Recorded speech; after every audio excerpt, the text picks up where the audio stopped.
हे मला प्रफुल्ल पाटील साहेबांनी पाठवलं आहे की त्यांचं सादरीकरण मी करायचं आहे.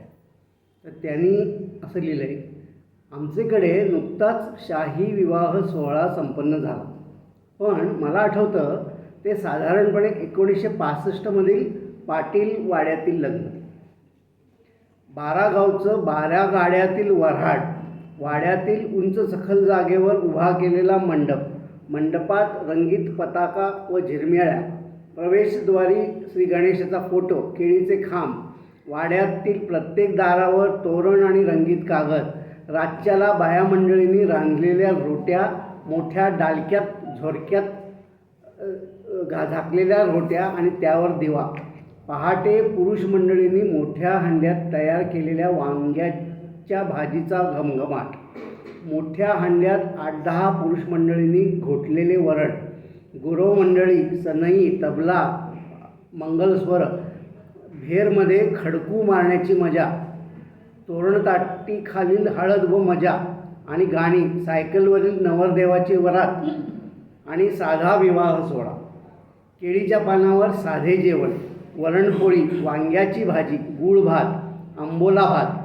भररात्री निघालेली नवरा नवरीची दमणीतून वरात इत्यादी. अशी आपली परंपरा आपण जतन करूया. आणि मग त्यानंतर त्यांनी एक कविता पाठवली वपुकारांची. तर ती कविता अशी आहे, लग्नापूर्वीचे ते गुलाबी दिवस लग्नानंतर मात्र राहत नाही. एकदा लग्न लावून दिलं की देवसुद्धा खाली पाहत नाही. मग लग्नापूर्वीचा तो हुशार नवरा तिला भलताच चक्रम वाटायला लागतो आणि हळूहळू तिच्या चेहऱ्यावरचा प्रेमळ मुखवटा फाटायला लागतो. आपला नवरा बैल आहे असं प्रत्येक बाईला वाटत असतं.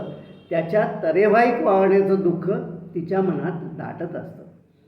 त्याचा तो गबाळा अवतार तिला नीटनेटकं राहायचं असतं. तिला 4 दिवस साचूचे तर त्याला स्पोर्ट्स चॅनल पाहायचं असतं.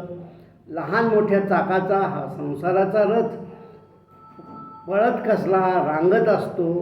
कोण म्हणतो लग्नाच्या गाठी देव स्वर्गात बांधत असतो.